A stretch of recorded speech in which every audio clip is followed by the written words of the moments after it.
მოგესალმებით.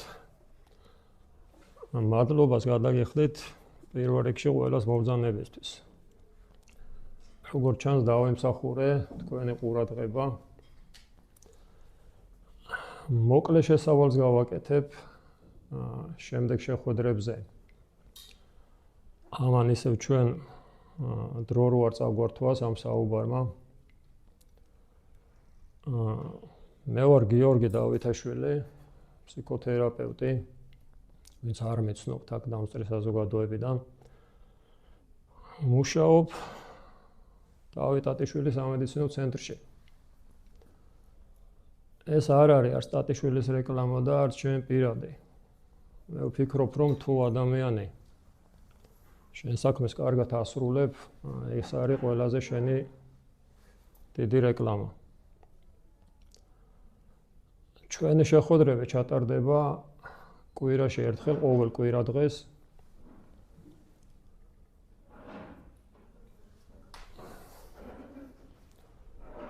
გამომდინარე იქიდან, რომ მე მყავს ბევრი პაციენტი, ნამკურნალები, რომლებიც ნამყოფები არიან სხვა ფსიქოთერაპევტებთან.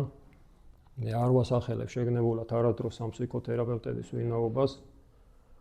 და ასევე მე მყავს ნამკურნალები, ის ახალგაზრდები, რომლებმაც დაამთავრეს ფსიქოლოგიური 4 წელი ისწავლეს და შემდეგ ჩემთან მოვიდნენ სხვადასხვა პრობლემებით.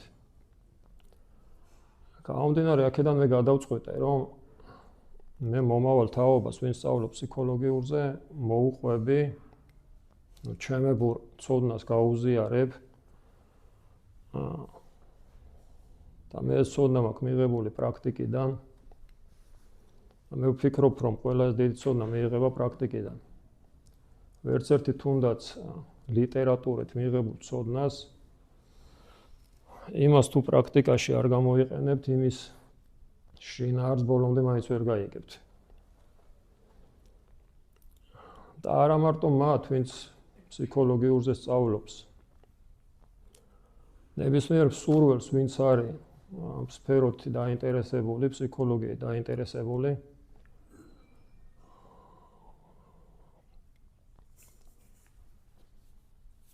გამომდინარე იქიდან კიდე, რომ მე მყავს არა მარტო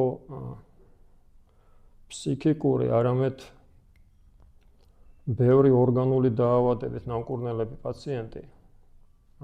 არ დავიწყებ ამ დაავადებების ჩამოთვლას, ეს დიდ დროს წაგვართმევს. ყოველ შეხვედრაზე თითო კონკრეტულ დაავადებას შევეხები. აქედან გამომდინარე ზოგისთვის ეს იქნება ცოდნის მიღების წყარო, ზოგისთვის იქნება რაღაც კონკრეტული დაავადებისგან განკურნების საშუალება. ან შეიძლება ორივე ერთად. გამომდინარე იქიდან, რომ ცოდნის მიღება უკვე ნიშნავს რაღაც პრობლემების მოგვარებას.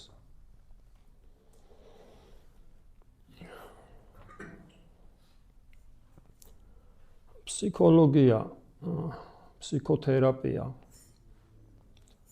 ეს არის მედიცინის ერთ-ერთი მიმართულება, რომელიც გულისხმობს ყოველგვარი მედიკამენტის გარეშე მკურნალობას. ძალიან ბევრი კითხულობს, თუ რა მეთოდით მკურნალობ მე. ფსიქოთერაპიაში იგულისხმება საუბრითი თერაპიები. ის ფსიქოთერაპევტი, რომელიც მკურნალობს მედიკამენტით, ეს ფსიქოთერაპევტი არ არის. ბევრი იმასაც ბევრს ისაც გონია, რომ მე მედიცინას ვაპროტესტებ. ეს არ არის მართალი, მე პატივს ვცემ მედიცინის ნებისმიერ დარგს. არის შემთხვევები, სადაც მედიცინა უფრო სწრაფად ღებულობს შედეგს, ვიდრე ფსიქოთერაპია. და არის შედეგები, სადაც მედიცინა უძლურია კონკრეტული დაავადებების მიმართ და ეს დაავადებები მე მინდა გითხრათ, რომ საკმაოდ ბევრია. და აქ ერთადერთი გამოსავალი მარტო ფსიქოთერაპია. საუკეთესო ვარიანტია ორივე ერთად აღებული. რასაც ეწოდება ფსიქოსომატიკა, რომელიც არის ევროპაში დიდი ხნის აპრობირებული მეთოდი, მაგრამ მე მაინც ვთვლი, რომ ფსიქიკაზე ძლიერი ზემოქმედება არ შეუძლია არც ერთ მედიკამენტს. ამას ის ფაქტიც ადასტურებს, რომ როდესაც ონკოლოგიურ პაციენტებს მე უტარებდი ფსიქოთერაპეულ სეანსებს, ყოფილა შემთხვევები, რომ მეოთხე სტადიის ონკოლოგებს, რომლებსაც მორფი ტკივილს არ უყუჩებდა, ფსიქოთერაპიული სეანსების შემდეგ რაღაც გარკვეული პერიოდით მათ ეს ტკივილი არ უგზნიათ. განსხვავება ფსიქოთერაპიას და მედიცინას შორის არის ის, რომ მედიცინა აკეთებს კონკრეტულად სიმპტომზე რეაგირებას და ცდილობს ამ მეთოდით მის მოგვარებას. მაშინ, როდესაც ფსიქოთერაპევტი ეძებს მიზეზს, თუ რამ გამოიწვია ეს დაავადება. ნებისმიერ დაავადებას აქვს საწყისი. ის თავისთ არ იწყება. აქ ხდება ფსიქიკაში რაღაცის შეცვლა და ეს იწვევს შემდეგ კონკრეტულ დაავადებებს. დღეს ერთ-ერთ კერძოდ ერთ-ერთ დაავადებაზე დღეს ვისაუბრებთ.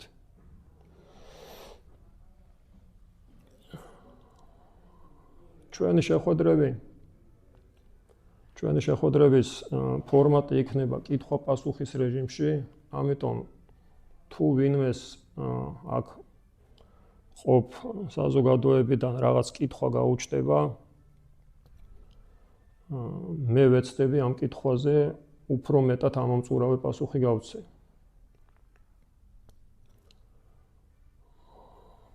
დღევანდელი ჩვენი შეხვედრის თემა ეს არის დაავადება, რომელიც მოსახლეობის უმეტეს ნაწილს აწუხებს და სტატისტიკის მიხედვით თუ ავიღებთ, ეს არის ალერგია. ერთ-ერთი ნამკურნალები ალერგიის ფოტო, როდესაც დავდე Facebook-ის გვერდზე, დაახლოებით 2000 ნახვიდან 2 თუ 3 კომენტარი იყო. არანაირი რეაგირება ამას არ მოყვა და მე ეს არ გამკვირვებია. თორემ საქართველოში მოსახლეობის უმეტესი ნაწილი და ეს არის დაახლოებით 90%-ზე მეტი თვლის, რომ ალერგია არის ორგანული დაავადება. მე მინდა გითხრათ, რომ ალერგია ორგანული დაავადება არ არის, ალერგია არის ფსიქიკური. ის უბრალოდ გამოხატულებას აკეთებს სომატიკაში. არ აქვს მნიშვნელობა ეს რა ფორმით იქნება, ურტიკარით, სუნთქვის უკმარისობით, შეშუპებით, თუ 1000 კიდე სხვა სიმპტომით. საწყისი მიზეზი არის ფსიქიკა. უბრალოდ ეს ხალხს დაუჯერებლად მიაჩნია, რომ საუბრით თერაპიებით სიტყვიერი კურნალობით რატო უნდა განიკურნოს ალერგია.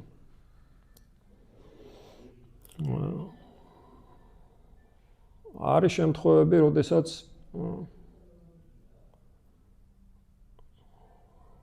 თავისით განკურნებულ ადამიანი ალერგიისგან, იშვიათი შემთხვევაა, მაგრამ ყოფილა ესეთი შემთხვევები, ეს კიდევ ადასტურებს იმ ფაქტს, რომ ალერგია არ არის ორგანული დაავადება. ორგანული დაავადება თავისით არ განიკურნება. პრიმიტიული მაგალითი რომ მოვიყვანოთ, თირკმელში კენჭი, ესაც ორგანული დაავადებაა. ის მედიცინის ჩარევის გარეშე არ მოგვარდება. იმას ფსიქოთერაპია ვერ დააპატარავებს.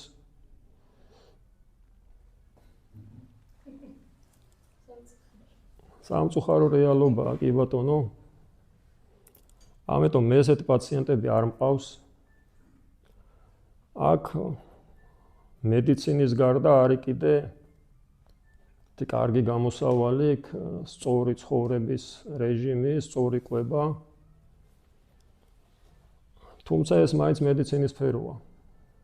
და პირადად მეც, როდესაც მქონდა ეს პრობლემა, მეც მივმართე მედიცინას.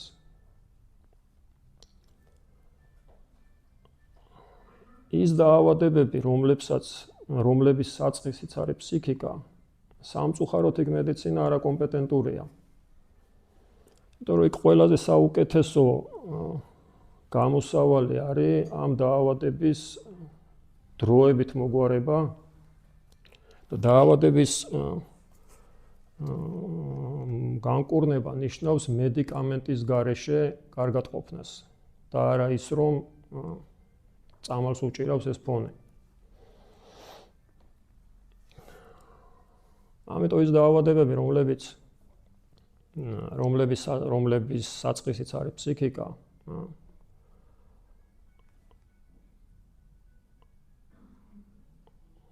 საუკეთესო გამოსავალი კიდევ ერთხელ ვამბობ მედიცინის კუთხით არის ის, რომ ამის დროებით შეჩერება.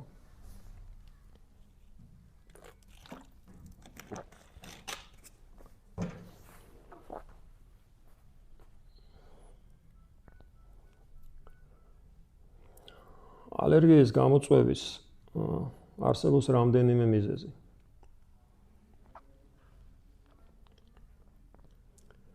ერთ-ერთი არის არაცნობიერში გაუკონტროლებლად შენახული ინფორმაცია. სიტყვა არაცნობიერი თავისით უკვე ნიშნავს გაუკონტროლებელს. ყველაფერს, რასაც ადამიანი აკონტროლებს, ეს არის ცნობიერი გონება.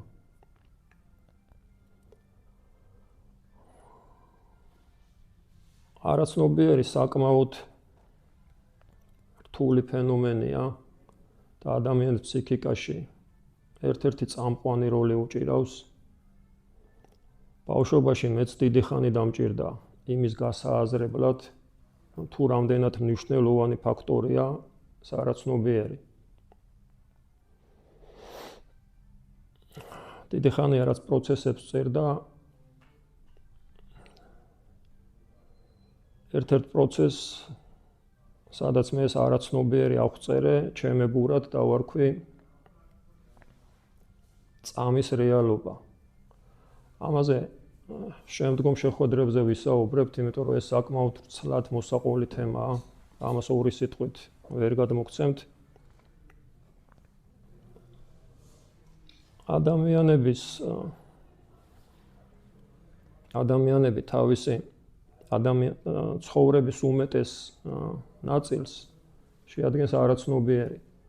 ეს ყველა ადამიანში ინდივიდუალურია, თუმცა ადამიანების უმეტესობა მთელ თავის ცხოვრებას მაინც არაცნობიერად ატარებს. არაცნობიერშია დამარხული ის პრობლემები, რომლებიც უქმნის შემდეგ ხალხს პრობლემებს. და არაცნობიერი პროცესების გაცნობიერებით ხდება ძალიან ბევრი პრობლემის მოგვარება.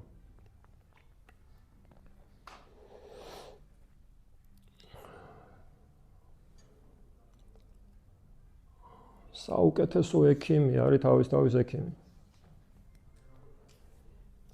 ამიტომ მე ბავშვობიდან მქონდა სიცივის ალერგია. ეს არა მარტო მე მქონია, ძალიან ბევრ ადამიანს აწუხებს. რომ ჩემი სიცივის ალერგია გამოიხატებოდა ხელის მტევნებზე და ხელის თითებზე ნაპრალებით. მარტივი სიტყვებით რო ვთქვათ, ხელის თითებზე და ხელის მტევანზე მიჩნდებოდა ნაპრალები. მისკდებოდა ხელის თითები. ეს იყო საკმაოდ დისკომფორტი ჩემთვის, არა მარტო ჩემთვის, იმიტომ რომ მიუხედავად იმისა, რომ ეს იყო შემაწუხებელი ფაქტორი, სისხლიანი მქონდა მთელი ტანსაცმელი, სადაც კი ხელს მოვიკიდებდი.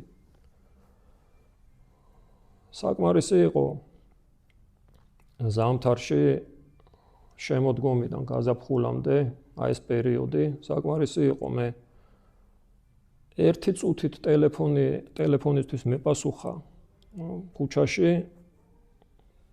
ეს იყო მაქსიმალური დრო. და რამდენიმე საათში ისევ ეს ნაპრალები მიჩნდებოდა. ეს იცოდა ყველამ, ჩემმა ახლობლებმა, ჩემმა ნათესავებმა, აფთიაქში მომსახურე პერსონალმა, სადაც მე რეგულარულად ყიდულობდი ხელის მაზებს. ეს იყო ბავშვობიდან მოყოლებული. და დაახლოებით 8 წლის წინ მოვირჩინე ეს ალერგია.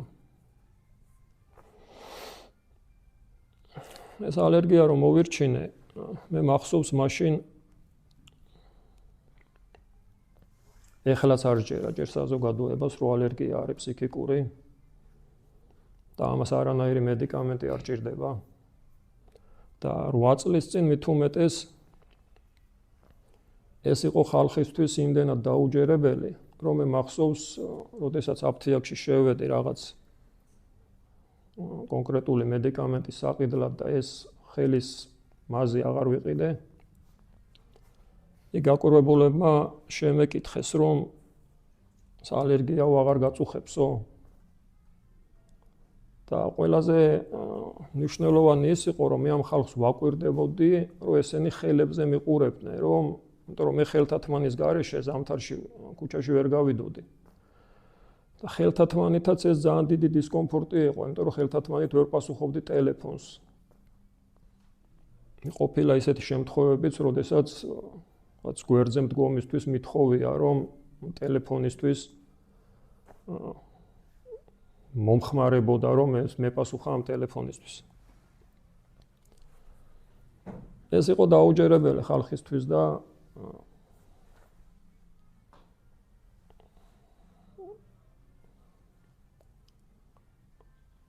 ძალიან ბევრი ადამიანი მე რო თქვი, რომ ეს მოვირჩინე ფიქრით და არანაირი მედიკამენტი არ დამჭირვებია. ძალიან ბევრი ადამიანი ამის გამო დამცინოდა, რომ როგორ შეიძლება ფიქრით მოირჩინო ორგანული დაავადება. და მე კიდე ერთხელ ვამბობ, ალერგია არ არის ორგანული დაავადება. ალერგია არის ფსიქიკური, უბრალოდ ის სომატურში გამოიხატება. საწყისი ფსიქიკაა.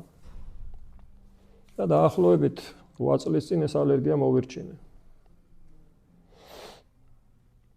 ზამთარია ეხლა, თუ ვინმეს შემდეგ დაინტერესდება და სურვილი ექნება, მე არა მარტო ერთი დღით, შემიძლია ყოველ დღე დავამტკიცო, რომ ეს ალერგია აღარ მჭირს.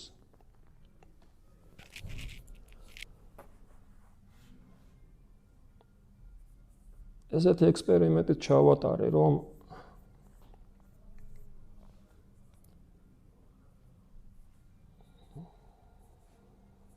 მაცევრის საყინულეში გავაჩერე ხელები დაახლოებით 10 წუთის განმავლობაში და ორივე ხელი მქონდა ვარდისფერი. ეს იყო დილით და მე ველოდებოდი დილიდან ყოველი საათის განმავლობაში, რომ მე უნდა გამჩენოდა ეს ნაპრალები ხელებზე. დაღამდა ისე, რომ არაფერი არ მოხდა. დავიძინე, გავიღვიძე დილით და დილითაც იმ აზრით გავიღვიძე, რომ ველოდებოდი, რომ მე ისევ ეს ნაპრალები უნდა მქონოდა. მაგრამ არც დილით არ მქონდა. და პირველად მაშინ აღმოვაჩინე, რომ ჩემ შემთხვევაში და ეს ყველა ადამიანის შემთხვევაში ინდივიდუალურია. პირველად მაშინ დავაკვირდი და აღმოვაჩინე, რომ რაც წეღან ვახსენე, ეს იყო არაცნობიერში შენახული ინფორმაცია, რომელიც ჩემს და უნებურად თავისით ყოველი ზამთრის მოსვლაზე თავის დაკეთებდა ამ საქმეს. ეს იყო ის სიცივის ალერგია, რომელიც მე ბავშვობაში დიდი ხანი ქუჩაში ყოფნის დროს, როდესაც მე ხელთათ მას არასდროს არ ხმარობდი და მაშინ წეველი ვიყავი სიგარეტის და საკმაოდ ბევრს ვეწეოდი ამ სიგარეტსაც და თითქმის სისტემატიურად ქუჩაში ყოფნის დროს მიწევდა ეს ხელების სიცივეზე გარეთ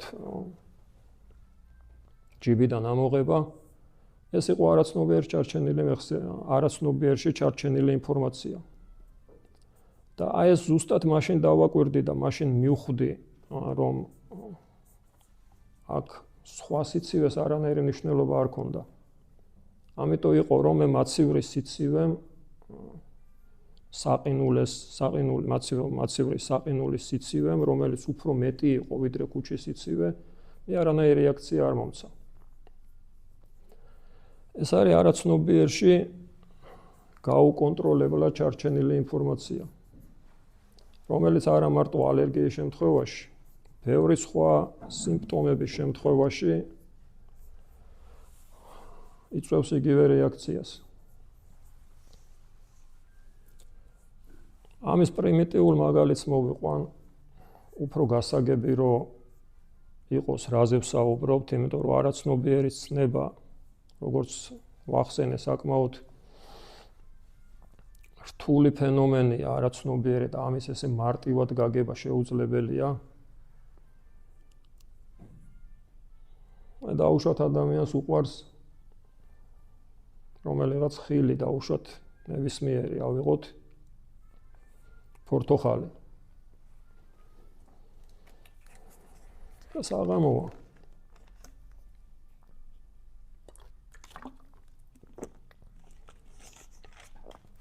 სავარძელში მოკალათებული უყურებს ტელევიზორს.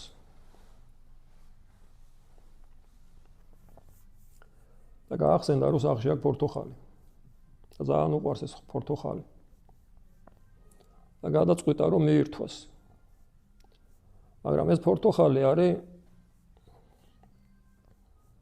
არა გუშინდელი ნაყიდი, არამედ ერთი კვირის, ან შეიძლება ცოტა მეტის.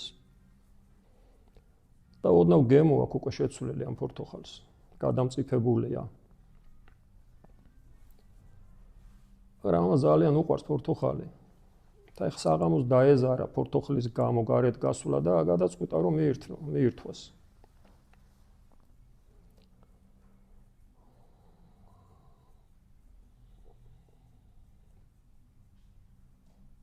თუ ყნოსვას გამოვრიცხავთ, პირველი ადამიანი საკვებს შეიგრძნობს ყნოსვით და შემდეგ გემოთი.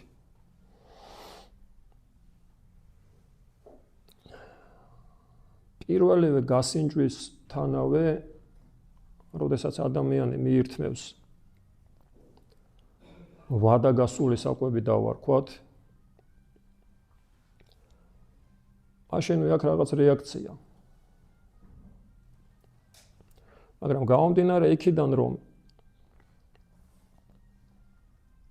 ამ ადამიანს ძალიან უყვარს ეს პორტოხალი და ჩათვალა, რომ არაფერი დაშავდებოდა თუ ამ პორტოხალს მიირთმევდა,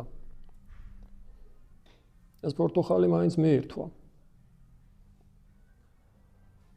აქ არ არის აუცილებელი, რომ პირველივე შემთხვევაზე ეს დამთავრდეს ან ხებინებით, ან დიარეით, ან მოწამვლით. ნებისმიერი პროცესი, რომელსაც ჩვენ გრძნობთ და არ ვაკონტროლებთ, ეს ილექება არაცნობიერში.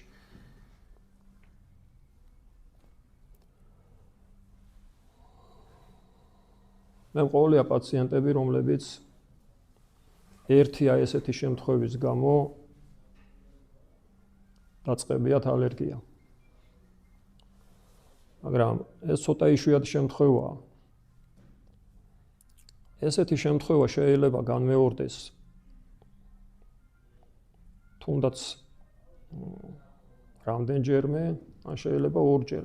ალერგია ფორთოხალზე კონკრეტულად? არა მარტო ფორთოხალზე, ახლა მე პრიმიტიული მაგალითი დაიწყო ფორთოხალზე გიროჭამა, ფორთოხალზე დაიწყო ალერგია?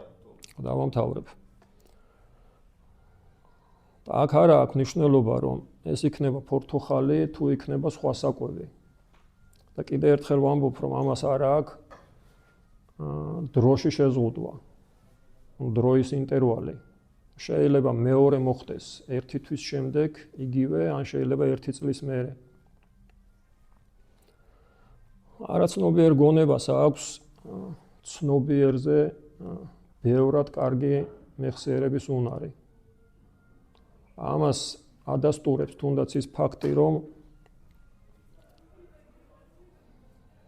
5 წლის ბავშვი საუბრობს რამდენიმე ენაზე, როცა ზრდასრულ ადამიანს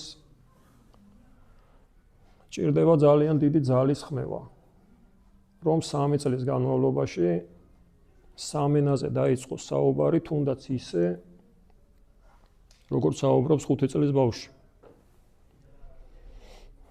და აქ ახსნა მარტივია.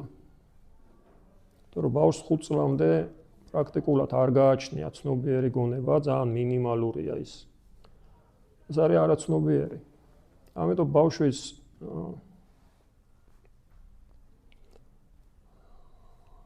გონება ისრუტავს ამ ინფორმაციას და უფრო ადვილად იმახსოვრებს, ვიდრე ზრდასრული ადამიანის გონება. ამიტომ როგორც გითხარით, არა აქვს მნიშვნელობა ეს რა დროში მოხდება, რა დროის ინტერვალით და არა მაინც და მაინც ფორთოხალზე განმეორდეს. ეს შეიძლება განმეორდეს ნებისმიერ სხვა საკვებზე. ოღონდ ადამიანმა შეიგრძნოს ისევ, რომ ეს არის სიამოვნა, მაგრამ აი ეს რო არის სიამოვნა, არ მიაქცია ყურადღება და მაინც მიირთვა ეს პროდუქტი. შემდეგ ხდება ისე, რომ როდესაც ადამიანის გონება ამ ინფორმაციას კარგად იმახსოვრებს, ჯანმრთელი პროდუქტის მიღების დროსაც ასოცირდება იგივე რეაქცია, რომ twin-მა დაიმახსოვრა ის პროდუქტი და შემდეგ იქ უკვე განსხვავებას ვეღარ აკეთებს, ის იყო საღი თუ ის იყო ვადაგასული და აძლევს იგივე რეაქციას.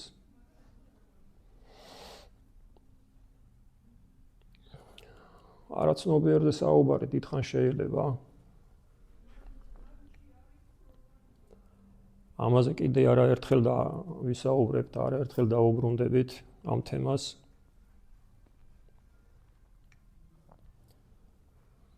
კიდე ერთ-ერთი მიზეზი ალერგიის გამომწვევი ეს არის ნერვოზი. აქ ერთ პატარა მინიშნებას გავაკეთებ. როდესაც მე ვამბობ სიტყვა ნერვოს და არა ნევროს, ეს მე არ მეშლება. ამას მე გაცნობიერებულად ვამბობ. თორემ მე ვფიქრობ, რომ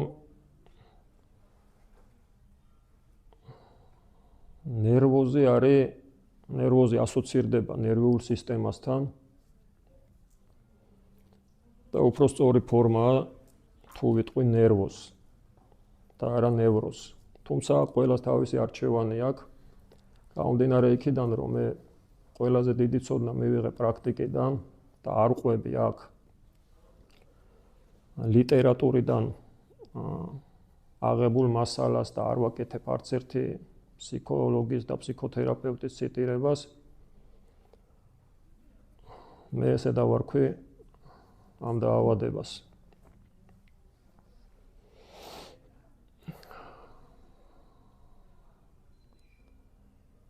მე მახსოვს ერთი ჩემი პაციენტი, რომელიც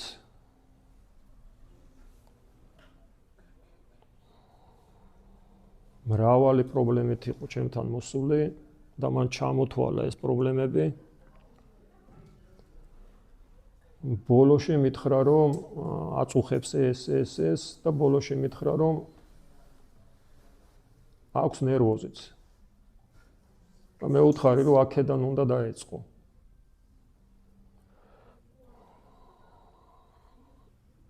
ადამიანებს ვერ წარმოუდგენიათ, რა შეუძლია.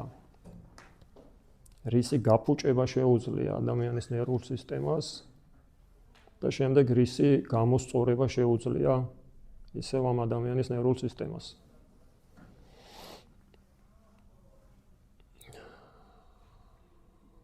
ნერვოზი ფართო სასაუბრო თემაა და ამიტომ ამაზე შემდგომში ცალკე შეხვედრაზე ვისაუბრებთ.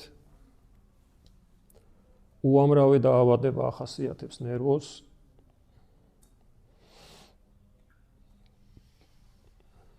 ვეგეტატიურ დონეზეც ყურადღება მისაქცევია ნერვოზი, მაგრამ ვეგეტატიურ დონეზე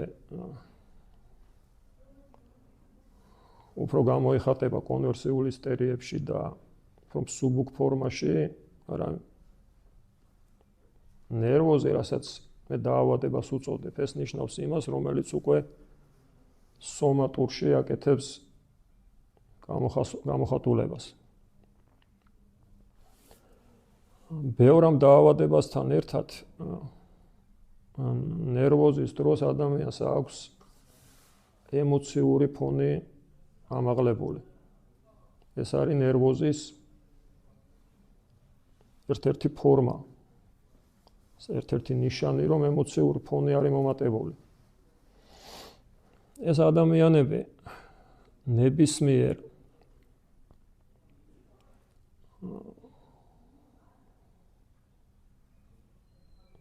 რამეს შეიგრძნობენ იმაზე მეტად,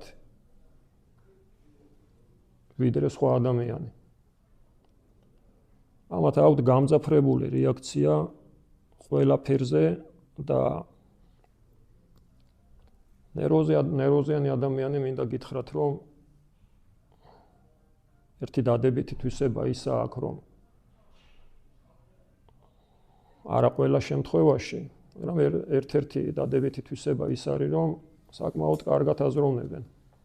იმიტომ რომ ისინი სამყაროს შეიგრძნობენ იმ დოზით და იმ ფორმით, რასაც ვერ ღებულობს თუნდაც ემოციურად გაწონასწორებული ადამიანი. აი ამ ემოციური ფონის მომატების გამო ერთ-ერთი გამომწვევი მიზეზი ალერგიის არის ეს. ადამიანი ღებულობს ნებისმიერ მოვლენას ემოციურად იმაზე მეტად, ვიდრე უნდა მიიღოს.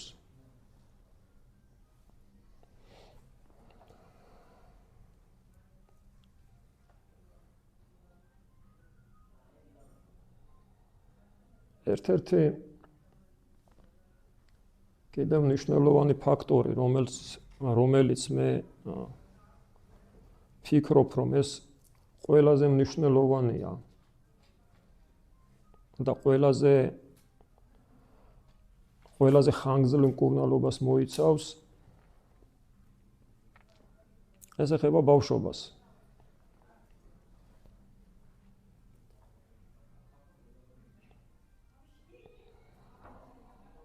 ამ პროცესს მე დავარქვი ლატენტური ემოციურობა. ლატენტური ემოციურობა ნიშნავს იმას, რომ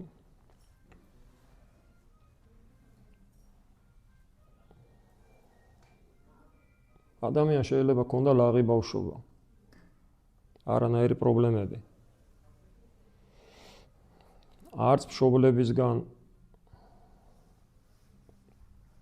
აგრესია, არც თანატოლებისგან არანაირი ზეწოლა.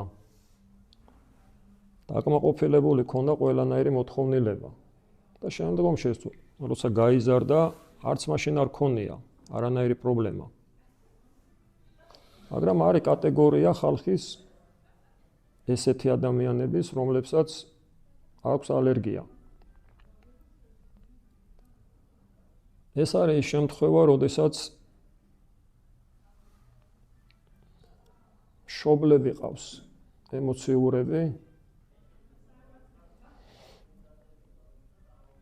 არა აქვს ამ ადამიანს არანაირი არც ნერვოზი, ცხოვრობს მშვიდად, მაგრამ რასაც აკეთებს ეს სარკისებრი ნეირონი, 5 წლამდე ბავშვის ცნობიერი ყალიბდება და მშობელი არის მისი ყველაზე საუკეთესო მაგალითი და მისგან მშობლის ანარეკლია და მისგან იღებს, მისგან სწავლობს ყველანაირ ჩვევას და ემოციას.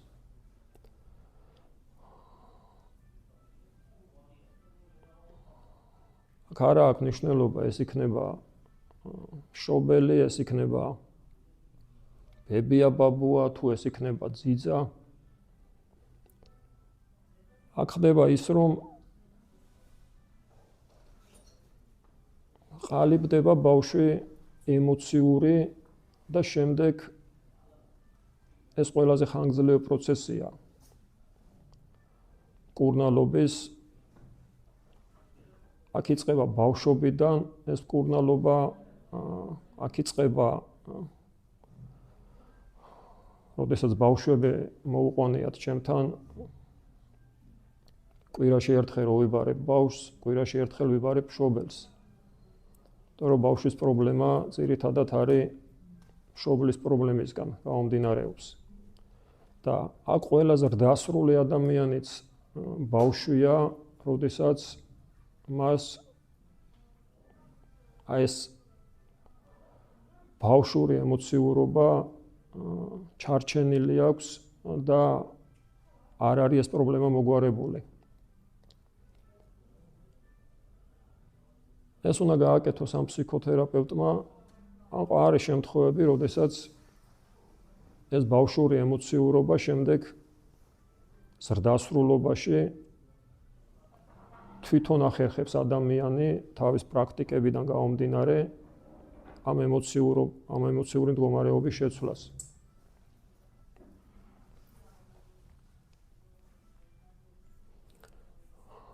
ერთ-ერთი მიზეზი ალერგიის გამომწვევი არის კიდე ის, რომ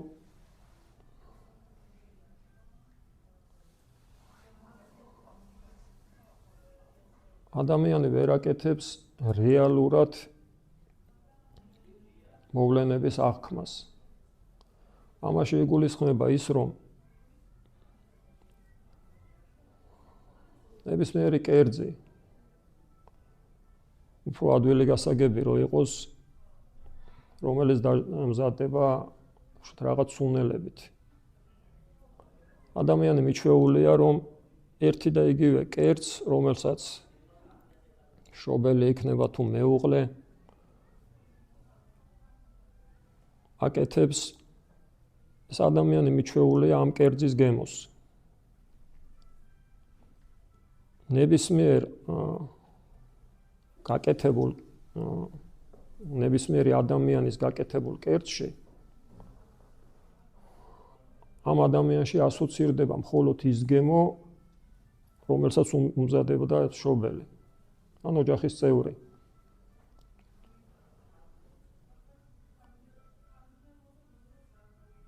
აქ ხდება ისე, რომ თუ ამ ადამიანმა მიირთვა ეს კერძი, რომელიც არის განსხვავებული დანამატებით მომზადებული,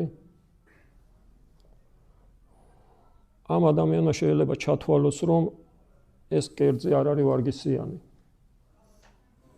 ან შეიძლება არის ვადაგასული, ან შეიძლება არის გაფუჭებული და ამის გამო მისცეს რეაქცია.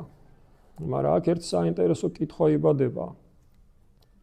რატო უნდა მისცეს ადამიანს რეაქცია, თუ დაუშვათ იგივე კერძი გასინჯა ოღონდ სხვა გემოს.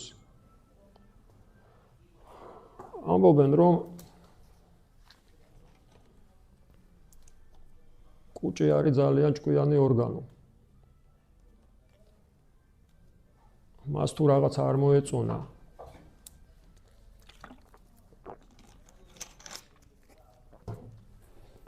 ან ზედმეტი მიიღო, ის თავის უკან ამოიღებს.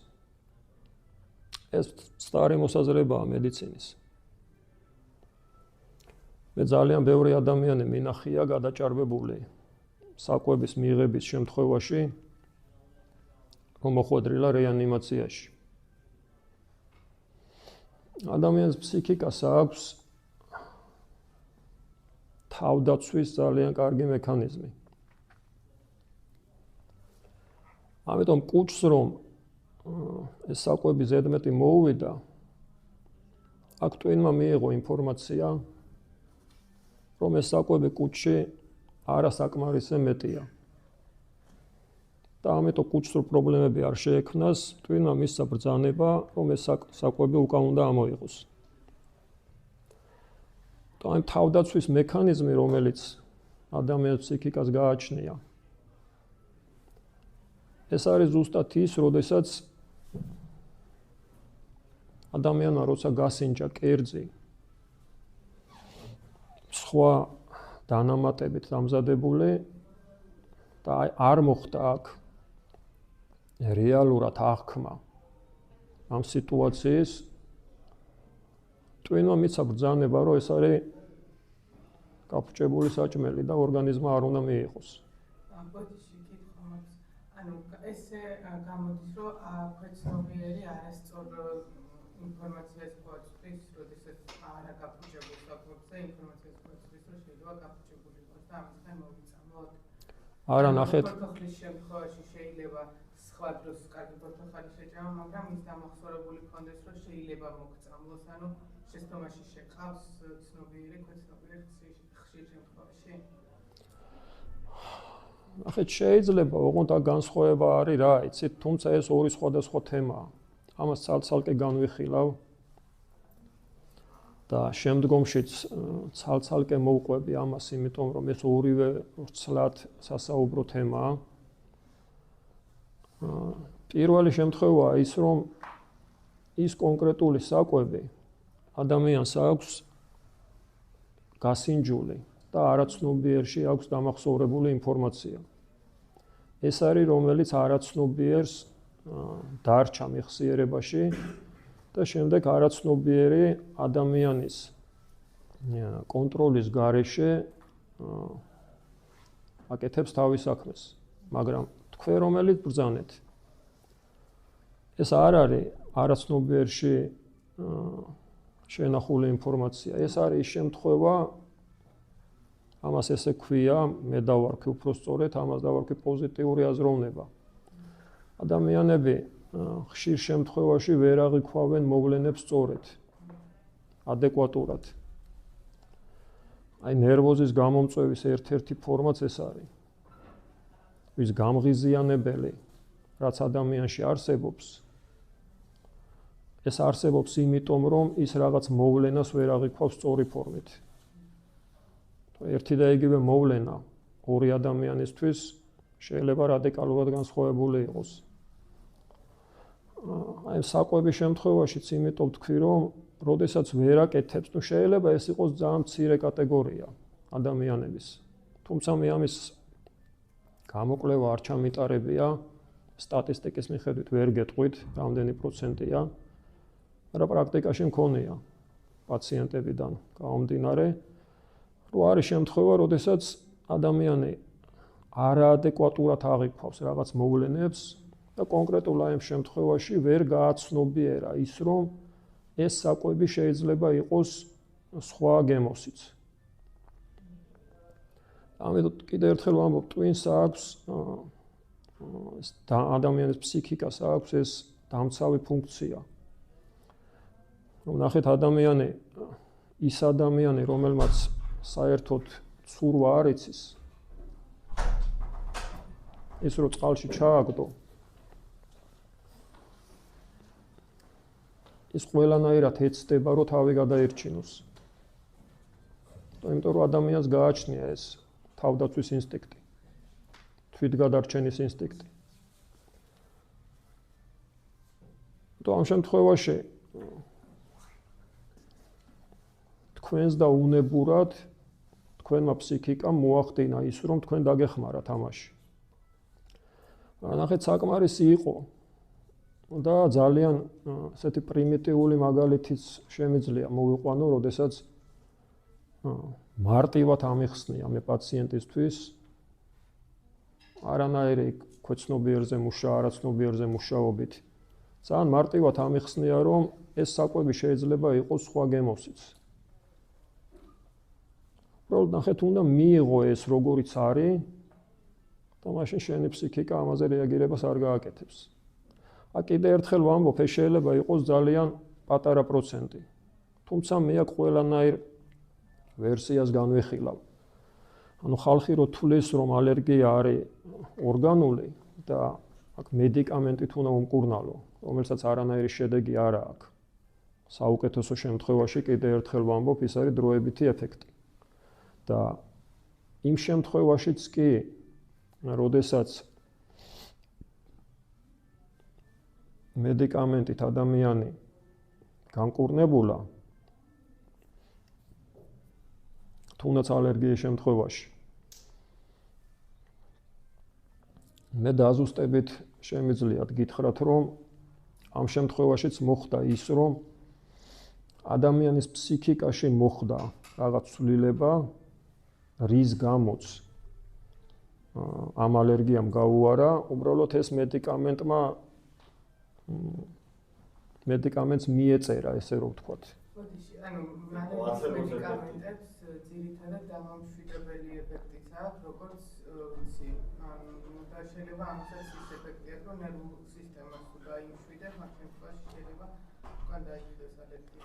აი ეგ ის შემთხვევაა, რომელიც მე ნერვოზი რო ვახსენე და რო ვთქვი, რომ ემოციური ფონია მომატებული, თქვენ ზუსტად ამ შემთხვევაზე საუბრობთ და მე ზოგადად ალერგოლოგებისთვის მithქვია კიდეც კოლეგებისთვის, რომ რატომ კურნალობთ ალერგიას ჰორმონებით და სხვადასხვა მედიკამენტით. აქ უნდა გამოიცნოთ, ნახეთ, ანუ ფსიქოთერაპევტი პირველი აკეთებს რას, რომ ადამიანში უნდა გამოიცნოს ალერგიის გამომწვევი მიზეზი. იმიტომ რომ თუ დაუშვათ თქვენ შემთხვევაში არ არის ეს არაცნობიერში შენახული ინფორმაცია და ეს არის ნერვოზის ბრალი, ვერანაირ ეფექტს ვერ მოახდენ. მე იქ თუ თქვენს არაცნობიერში დავტოვებ რაღაც ინფორმაციას, რომელმაც შემდეგ ეს პრობლემა უნდა მოაგვაროს. ამიტომ კომპეტენტური ფსიქოთერაპევტი პირველ რიგში აკეთებს იმას, რომ მიზეზი უნდა გამოიცნოს ამ ალერგიის გამომწვევი და შემდეგ უნდა მოახდინოს სწორი რეაგირება. და აი ამ ალერგოლოგებისთვის, რომლებიც ამ მედიკამენტებით კურნალობენ, მე ხშირად მიმიცია ესეთი რეკომენდაცია, რომ აზრი არა აქვს მაგ მედიკამენტის მიღებას, მიეცი დამამშვიდებელი. და თუ ამ პაციენტის გამომწვევი მიზეზი არის ნერვოზი, ის დამამშვიდებელი, რა თქმა უნდა, ემოციურ ფონს დაწევს, შეამცირებს და ამას ეს ალერგია გაუვლის. ამიტომ ნეიროპათოლოგებსაც ქონიათ ესეთი შემთხვევები, როდესაც უშუალოდ ნერვოზის მკურნალობის დროს ალერგიული პრობლემები მოგვარებულა. და ეს ზუსტად ის შემთხვევაა, როდესაც ნერვოზის გამო არის გამოწვეული ალერგია. თუმცა ეს რამდენიმე შემთხვევა, იმიტომ განვიხილე, რომ აქ არ არის ერთი მიზეზი ყველა შემთხვევაში. აი მედიცინას ეს არ აინტერესებს. მედიცინა ცდილობს კონკრეტულად სიმპტომზე რეაგირებას. მე არ ვარ მედიცინაში იმ დონეზე კომპეტენტური, როგორც დაუშვათ ის, ვინც სამედიცინო დაამთავრა. თუმცა რაღაც დონეზე ვარ. რაღაც დონეზე მესმის.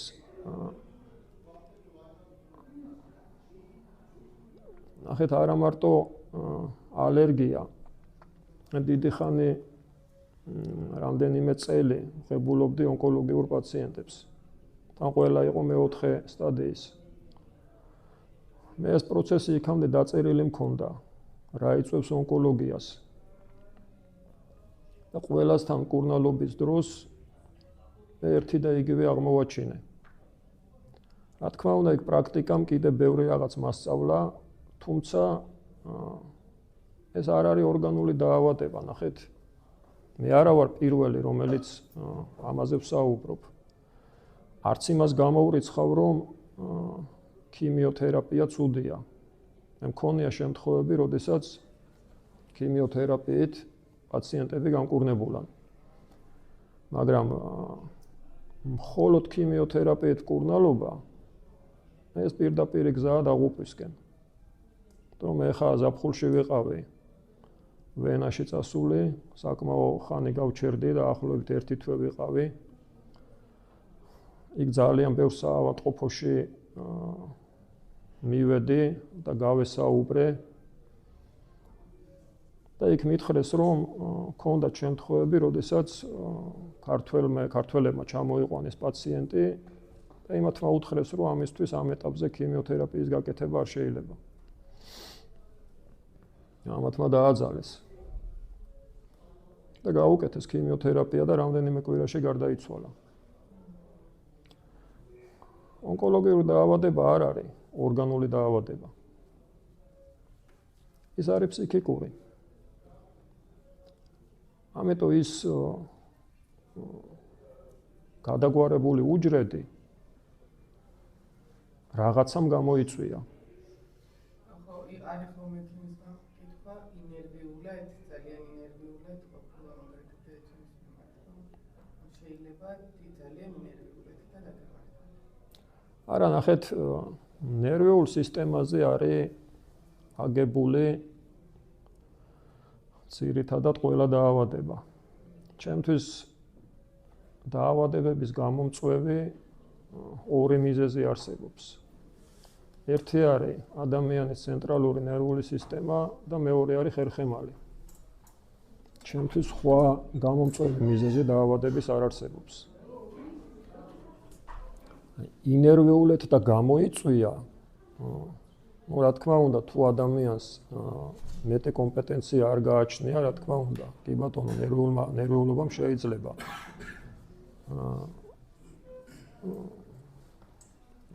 ბევრი რამე გამოიწვიოს, თუმცა პრაქტიკიდან გამომდინარე გეტყვით, რომ რაღაც პერიოდი ბავშვებთანაც მქონდა შეხება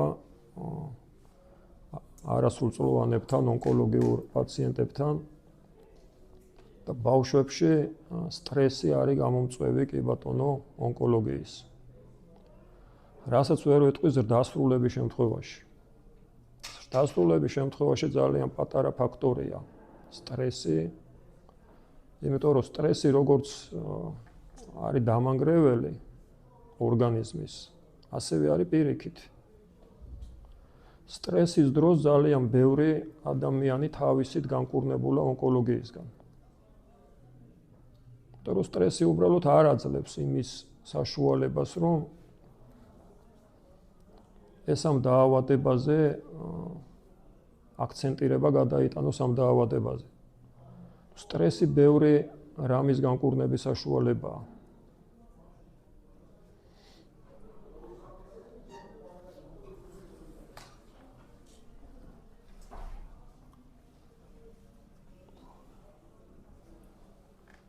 დღევანდელი ჩვენი თემა ეხებოდა უფრო ალერგიას. ნერვოს და სხვა ორგანულ დაავადებებზე ცალკე შეხვედრაზე ვისაუბრებთ, იმიტომ რომ მოკლე პასუხები შეკითხვებზე ყოველთვის იქნება გაურკვეველი, იმიტომ რომ ფსიქიკა იმდენად რთული ფენომენია, შეუძლებელია ამის ორი სიტყვით გადმოცემა. და ძალიან უხერხული მომენტი მაქვს ხოლმე, როდესაც პაციენტი მეუბნება, რომ გასაგებია, რომ ამ ალერგიისგან მომარჩინე. და ეს არ არის 1 და 2 ათეული. მასწავლე როგორ მომარჩინე. ახეთ მე არ მაქვს დასამალი არაფერი. ამ ჯგუფური შეხვედრების ჩატარებაც იმიტომ დავიწყე, რომ შემდგომში კიდე მოვყვები რა დაავადებებზე მქონია მე შეხება. მე პირიქით მინდა, რომ მომავალი თაობა ამას თუ გაიმეორებს, მე მოხარული ვიქნები. უბრალოდ ამის ორი სიტყვით გადმოცემა, რომ მასწავლე როგორ მომარჩინე, ეს შეუძლებელია. ამიტომ გადავწყვეტი ამ შეხვედრების ჩატარება, რომ ყოველ შეხვედრაზე კარგად ავხსნა. ნახეთ, დღეს მე მოვყევი ალერგია. მისი გამომწვევი მიზეზები. თქვენ რომ ალერგია არ გქონდეთ, ეს ნებისმიერი სიტყვა, ნებისმიერი წინადადება, რაც მე დღეს მოვყევი, ეს უნდა კარგად გაიაზროთ. კიდევ ერთხელ ვამბობ, თეორიიდან მიღებულ ცოდნას იმას სანამ პრაქტიკაში არ გამოიყენებ, მას ბოლომდე მაინც ვერ გაიაზრებ.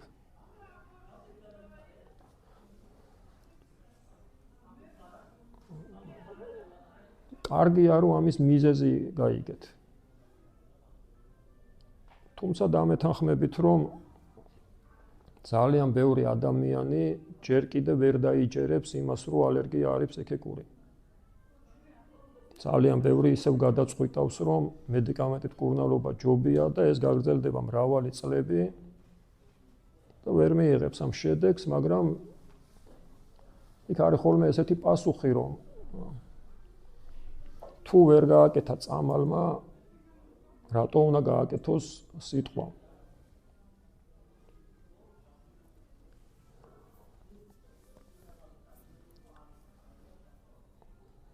მიყვარს ეს მეტაფორა, იყო ესეთი ეზოპე, შეიძლება ბევრს გსმენიათ.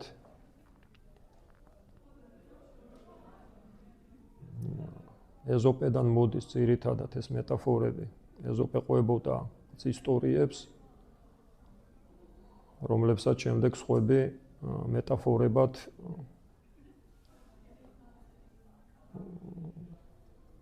გარდაქმნიდნენ. მეფემ დაიბარა ერთხელ და უთხრა, რომ მიეტანა მისთვის ყველაზე მწარე. და ეზოპემ მიუტანა ძროხის ენა. შემდეგ დაიბარა და უთხრა, რომ მიეტანა ყველაფერზე ტკბილი. და ეზოპემ მიუტანა ისევ ძროხის ენა. და გაკვირვებულმა მეფემ კითხა, რომ რატო ორივე შემთხვევაში ენა. და ეზოპემ უპასუხა, რომ ენა შეუძლია ყველაფრის გაკეთება. ნახეთ, სიტყვა არის ხმამაღლა გაჟღერებული ფიქრი. მე თქვენ ახლა ვერბალურ კომუნიკაციაში გადმოგცემთ იმას, რაც მე ვიფიქრე. ამიტომ თუ ადამიანებს შეუძლიათ ლაპარაკით ვიღაცის გაცინება, თქვენც ხო შეგიძლიათ. ადამიანებს შეუძლიათ ლაპარაკით ვიღაცის ატირება. ეს ძალიან მარტივი მოვლენებია, ხო? ეს რომელიც ყველა ადამიანისთვის ნაცნობია. არა არის ფსიქიკაში ისეთი მოვლენები, რომლებიც ჩვეულებრივი ადამიანისთვის, ჩვეულებრივ ადამიანს ამ შემთხვევაში გულისხმობ არაფსიქოლოგიური განათლების მქონე ადამიანს, არის ისეთი მოვლენები, რომლებიც მათთვის წარმოუდგენელია, იმიტომ რომ არ იციან ამის კონტროლი. აი ამ პროცესების გაკონტროლებას როცა იწყებ, ანუ ამის ფსიქიკაში ახსნას აკეთებ ფსიქიკურად, ხო? ამ პროცესების. აი ერთ-ერთი არის ზუსტად ალერგია. ეს არის ზუსტად ის პროცესები, რომლებიც გიგვარებს იმ პრობლემებს, რომლებიც ყოველდღიურ ცხოვრებაში პრობლემას წარმოადგენს. უბრალოდ ეს საქართველოში ძალიან დაბალი კულტურა ამ მხრივ ეხლა დაინერგა, ნელ-ნელა ინერგება ეს ფსიქოსომატიკა თუნდაც ევროპაში სტომატოლოგებსაც კი ყავთ თავიანთი ფსიქოლოგები, აქ უნდა შეამზადოს ფსიქოლოგმა, ვიღაცას დაუშვათ ინექციის ეშინია. არ მაქვს საუბარი იმაზე, რომ ოპერაციის წინა პერიოდში ფსიქოლოგები ერთვებიან. ძალიან დიდი მნიშვნელობა აქვს იმ განწყობას, თუ ამ ოპერაციაზე როგორ გახვალ. დღესდღეობით ნელ-ნელა ინერგება უკვე ეს საქართველოში და იმედია, რომ ეს უფრო სერიოზულ სახეს მიიღებს. თუმცა კიდევ ერთხელ ვამბობ, რომ მაინც რთული დასაჯერებელია საზოგადოებისთვის, რომ რატო შეიძლება მოარჩინოს ადამიანის ლაპარაკმა ის, რასაც ვერ აკეთებს მედიკამენტი.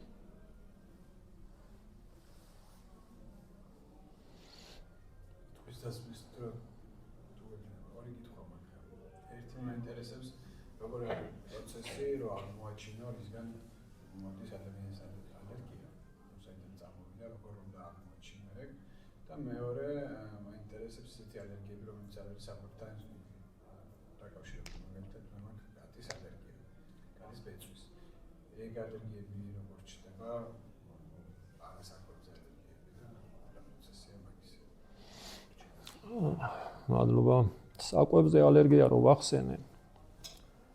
ახეთ აქ არის კიდე ერთი შემთხვევა, რომ ადამიანს შეიძლება ქონდეს რაღაც კონკრეტულ საკვებზე ალერგია, ან შეიძლება ქონდეს ბევრ რაღაცაზე ერთდროულად. მქონია პრაქტიკაში შემთხვევები, როდესაც კონკრეტული ალერგიით მოსულა ადამიანი და მას გონებია, რომ ამ კონკრეტულ საკვებზე აქვს ალერგია. და ეს იყო ზუსტად ის შემთხვევა, როცა ემოციური ფონი არის მომატებული, ადამიანს აქვს ნერვიული სისტემა გაღიზიანებული. უბრალოდ ამან ერთ კონკრეტულ საკვებზე მოახდინა აქცენტირება.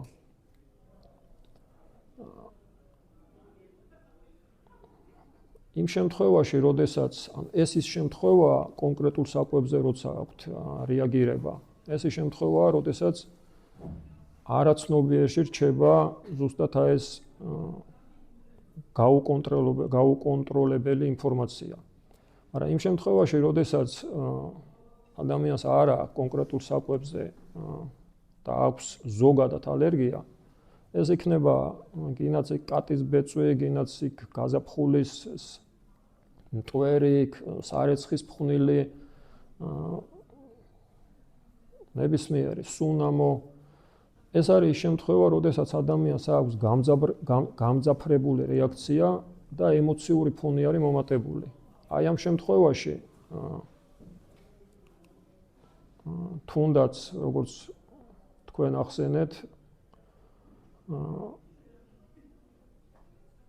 დამამშვიდებელი წამლის მიღებაც კი დროებით ეფექტს მოახდენს, იმიტომ რომ მოხდება ამ ემოციური ფონის ქვევი დაწევა. კატის ბეწვზე რეაქცია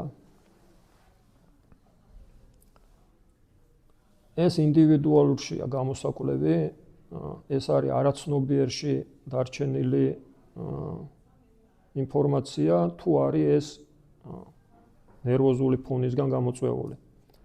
ამას პრაქტიკა გაძლევს, როცა პაციენტებთან ბევრი გაქვს ესეთ პაციენტებთან ნამუშევარი, მაშინ ხვდები კონკრეტულად რისი ბრალი არის ეს ალერგია.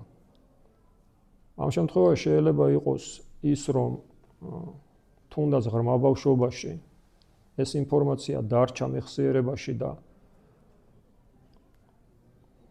წარუშლელია და თავის საქმეს აკეთებს და ამ კონკრეტულ სიმპტომზე უნდა მოხდეს მაშინ რეაგირება, ამ კონკრეტულ ობიექტზე უნდა მოხდეს რეაგირება. ან მეორე შემთხვევაა ის, რომ როგორც ვახსენე, აი ეს ემოციური ფონია მომატებული და ყველაფერზე აძლევს ადამიანს რეაქციას, უბრალოდ რაღაც კონკრეტული აქვს თვითონ დაკვირვება, რომ რაღაც კონკრეტულ საგანზე აძლევს რეაქციას. როგორ უწევს ქვეცნობია, რომ კონდეს კატაზე და არა ძაღლზე.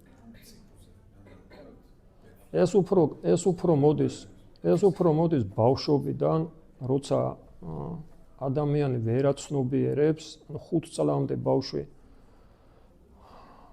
გნებავთ ფროიდის მიხედვით, გნებავთ პირადი ჩემი გამოცდილებიდანაც გეტყვით, 6 წლამდე შეიძლება ჩაითვალოს. თუმცა აქაც ყველა ინდივიდუალურია, მაგრამ ძალიან პატარა გამონაკლისია იმის, რომ 6 წლამდე არაცნობიერი ჭარბობდეს არაცნობიერს. ეს არის ჩარჩენილი უფრო ეს ინფორმაცია არის უფრო ამ ღრმა ბავშვობაში მიღებული, რომელიც შემდეგ მოზრდილობაში აკეთებს გამოხატულებას. თუ სწორად გავიგე, რაღაცა მეხსიერება ყოშა შეგეშინდა გატის რაღაც არის სიემონება, შეიძლება იმაზე რომ კანტაზე მოცა ალერგია. შეიძლება არ შეგეშინდა. თუ სხვა რაღაცას შეიძლება ზამთრის ეს კატასთან დაკავშირებული ინფორმაცია და ემოცია თუ რამე სხვასთან და ესე გამოგვიდა. თუ ასოცირდება კატის ბეწვი რამე სხვა მოვლენასთან, შეიძლება კი ბატონო რომ გამომწვევი მიზეზი იყოს სხვა რამე. მაგრამ შეიძლება იყოს ის რომ არა მარტო შეგეშინდა ამ კატის, არამედ ის დისკომფორტი, რომელიც ბავშვობაში ამ კატისგან მიიღე, ამან გამოიწვია შემდეგ ეს ალერგიული ფონი. ნახეთ, აი კიდე ერთხელ კარგად მინდა რომ ეს გაიაზროთ. ამის შესახებ მომდევნო შეხვედრებზე ვისაუბრებთ. არაცნობიერში და უშუალოდ როგორ უნდა დატოვო რაღაც ინფორმაცია. ფსიქოთერაპია ეს არის.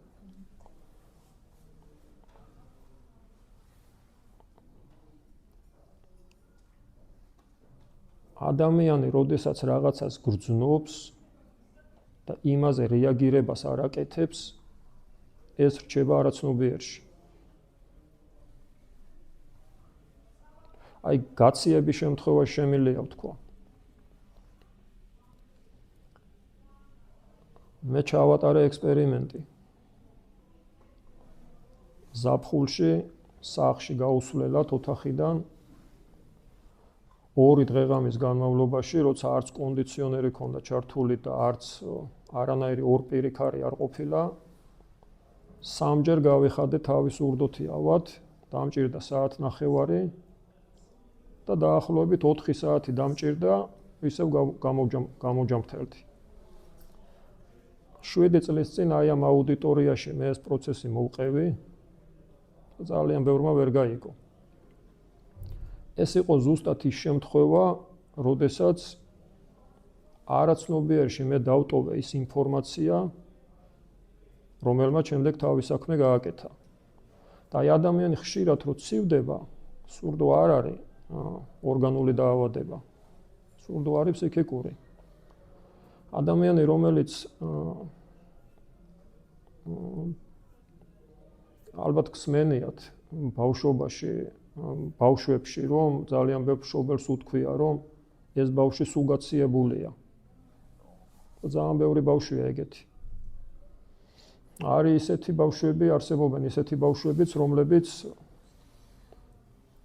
ისე იზრდებიან, რომ არასდროს ავად არ ხდებიან. ეს არის ზუსტად კონკრეტული შემთხვევა, როდესაც მის არაცნობიერში ხშირად რჩება ინფორმაცია, აი შესცივდა დაუშვათ. გავიდა სიცივეში, არ არის თბილად ჩაცმული და შესცივდა.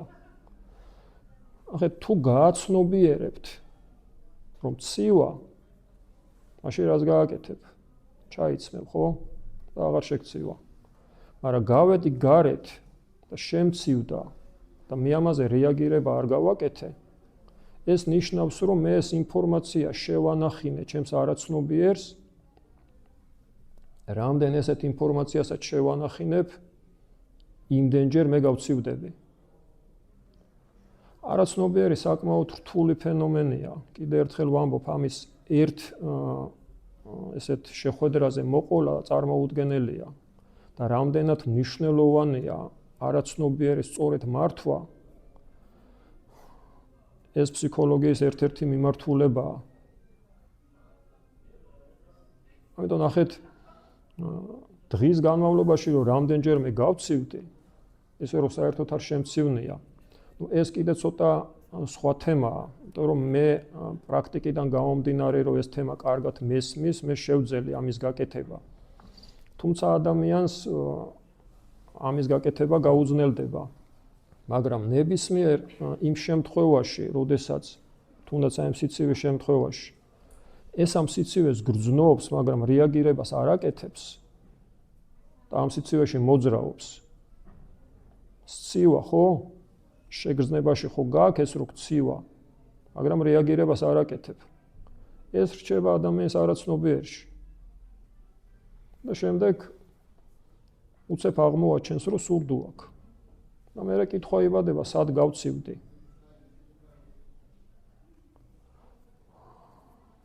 არ არის აუცილებელი, რომ ყველა ადამიანი, რომელიც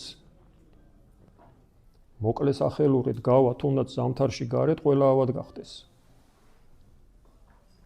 ნუ გააჩნია ვის როგორი იმუნიტეტი აქვს, თუმცა ეს იმუნიტეტიც ძლიერი იმუნიტეტი ნიშნავს ძლიერ ფსიქიკას. თორე ეს იმუნიტეტი, მედიკამენტი ამაღლებს იმუნიტეტს, ეს მე არარეალურად მიმაჩნია.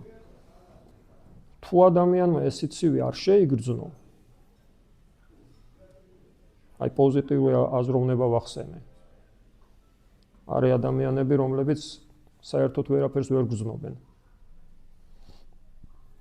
არის ადამიანი, რომელიც ძალიან უმნიშვნელოვანესაც კი შეიგრძნობს. თუ ადამიანმა ეს სიცივე ვერ შეიგრძნო, კი შეიძლება მთელი დღის განმავლობაში იმოძრაოს ამ სიცივეში, მაგრამ არანაირი რეაქცია არ ექნება, მაგრამ იმ შემთხვევაში, თუ მე სიცივე შევიგრძენი და ამაზე რეაგირება არ გავაკეთე, მე პირდაპირ გზით მე თვითონ ეს ინფორმაცია შევანახინე ჩემს არაცნობიერს და იქ არ აქვს მნიშვნელობა ეს. შეიძლება 3 საათის მერე დაგეწყოს ეს სურდო, შეიძლება საღამოს, შეიძლება 1 საათში. აი ეს არის არაცნობიერი.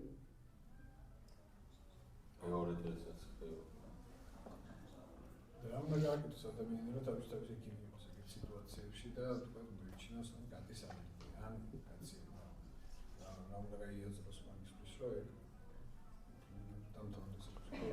ახეთ არაცნობიერი პროცესების გაცნობიერებით ხდება პრობლემის მოგვარება.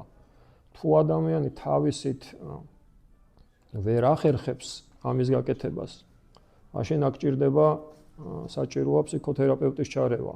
იმან უნდა იპოვოს ეს პრობლემა საიდან გამომდინარეობს. თუმცა შემდეგ შეხვედრაზე ჩვენ ვისაუბრებთ ამ თემაზე ცოტა უფრო ცლად. თუ როგორ უნდა მოახდინოს ადამიანმა ის, რომ მეტნაკლებად აკონტროლოს თავისი არაცნობიერი.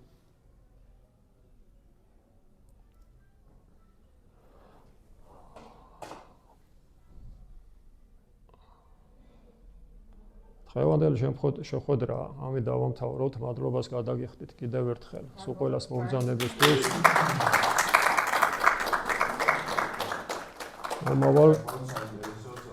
მომავალ კვირას შევხვდებით. მადლობთ.